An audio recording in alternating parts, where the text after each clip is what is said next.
The streets of the Bronx in the 1940s were far from glamorous, but to a young Al Pacino they were home. Having been born in New York City on the 25th of April, 1940, Pacino's early life wasn't one of wealth. He spent his childhood in a tiny apartment with his mother, Rose, and grandparents.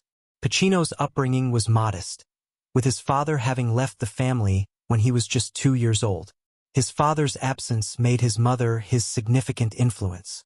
Despite being raised in a tough neighborhood, Pacino would describe his youth later in life as one that provided him with a strong sense of ambition, persistence, and a driving desire to do something with his life. Though his early life was not in acting, Pacino did have an interest in art and even wished to become a painter at some time. But his life was to take a dramatic turn when he discovered the world of theater. He was drawn to the magic of theater storytelling and realized that acting was the perfect medium for him to express himself and pursue his passion. The road to success was not smooth, however. Pacino was beset by self-doubt and lacked confidence compared to most actors. But his perseverance finally paid off.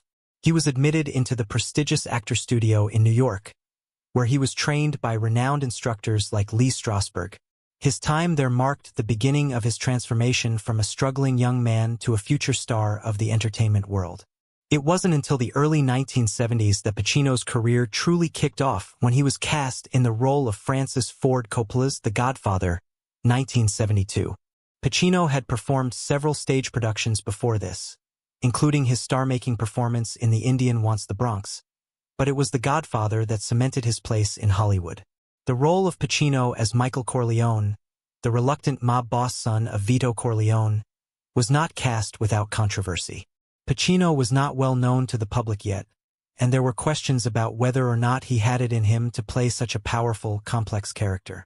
But in the part of Michael, Pacino gave one of the most iconic performances in film history. His intensity, subtlety, and range in his delineation of Michael's transformation from a young war hero to a ruthless mafia don were unprecedented. The Godfather was a massive success, and Pacino was immediately anointed one of Hollywood's most promising actors. His performance earned him his first Academy Award nomination, and even though he didn't win, the film changed the course of his career forever. In the years ahead, Pacino went on to act in a series of performances that have sealed his reputation as one of the finest and most versatile and intense actors of his generation. From his classic portrayal of the doomed anti-hero Tony Montana in Scarface, 1983, to the poignant portrayal of Lieutenant Colonel Frank Slade in Scent of a Woman, 1992. Pacino's ability to fully transform into his characters and fill them with raw emotion was his signature. Scarface, in particular, was a cultural phenomenon, particularly in the Latino and hip-hop communities. The film received divided reviews initially, but its cult following grew over time.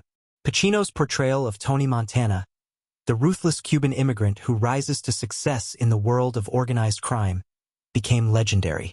Tony Montana became a symbol of defiance, ambition, and excess, and for many, he was the embodiment of the American dream gone wrong. Ruthless, unchecked, and ultimately tragic. The film's themes of greed, power, and moral decay continue to ignite debates on whether it was a cautionary tale or an anthem for the excesses it documented. Despite his success in his career, Pacino was not without controversy.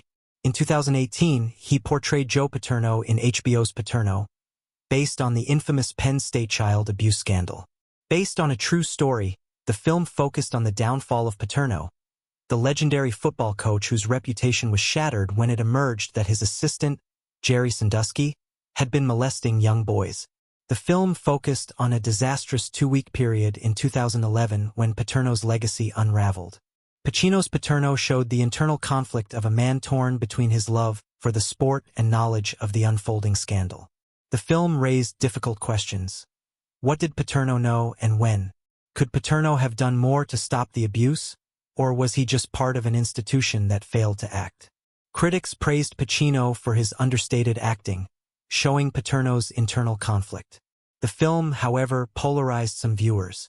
Some believed Paterno was unjustly singled out as a scapegoat, while others believed he was involved in the abuse. The film didn't judge, instead allowing viewers to make up their own minds. This ambiguity mirrored the actual controversy that followed Paterno's dismissal and death. For Pacino, it was another example of his willingness to portray complex and conflicted characters that explore deep human emotions and moral ambiguities. In 2013, Pacino portrayed another controversial figure in Phil Spector, where he acted as the infamous music producer who stood accused of murdering actress Lana Clarkson. As in Paterno, the film wasn't about the trial of the case but about Spector's own unraveling psyche and his desperate attempts to control the narrative under the glare of the public spotlight. Pacino's portrayal of the eccentric and paranoid Spector was riveting yet unsettling, a genius marred by a criminal act.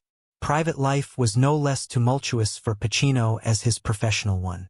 Despite dating high-profile actresses Diane Keaton, Beverly D'Angelo, and Kathleen Quinlan, Pacino never married.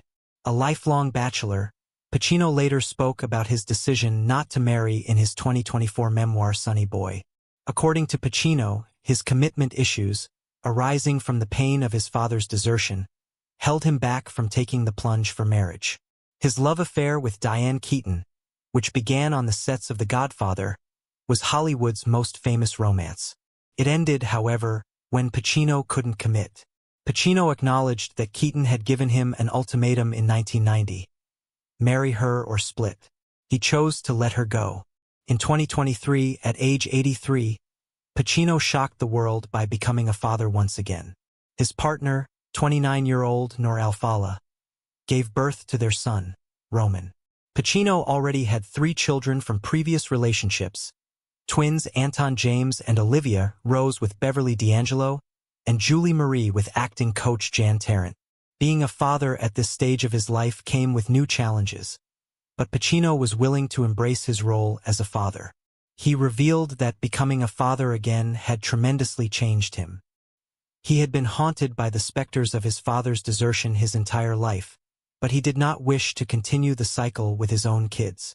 At 83, "I never imagined that I'd be a dad once more," he said in an interview. Yet life is brimming with astonishments. Roman has provided another vision to my life, another motivation for living. Despite personal hardship, Pacino continued acting. In 2021, he starred in House of Gucci as ruthless businessman Aldo Gucci. But it's his upcoming projects that have fans and critics alike holding their breath in anticipation to witness what he does next. He will be seen in Modi, a biopic of Italian artist Amedeo Modigliani, to be directed by Johnny Depp, and in The Ritual, a horror film based on real-life exorcisms, set for release in 2025. All these and other upcoming ventures attest that Pacino's passion for storytelling remains alive and kicking. Even at 84 years old, he continues to work at his craft with the same passion that brought him to stardom in the first place. Pacino's career is a testament to his strength and unwavering commitment to his craft. But his journey has been not just about the roles he's played or the awards he's received. It's about the personal growth and self-discovery along the way.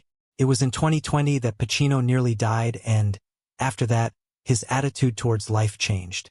When he became seriously ill, his pulse stopped, and he was revived by paramedics.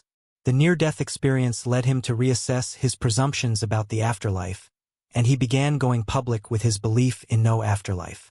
In spite of the visage of mortality, Pacino remains invested in the here and now.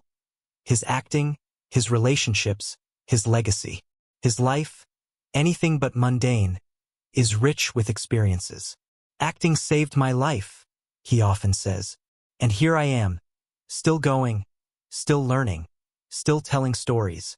As the camera pans out on Pacino against the backdrop of the city, one thing is sure: Al Pacino is not just an actor. He is a storyteller who has shaped and been shaped by the world he inhabits. Both on screen and off, his journey continues to inspire those who dare to dream big, face their fears, and tell their own stories.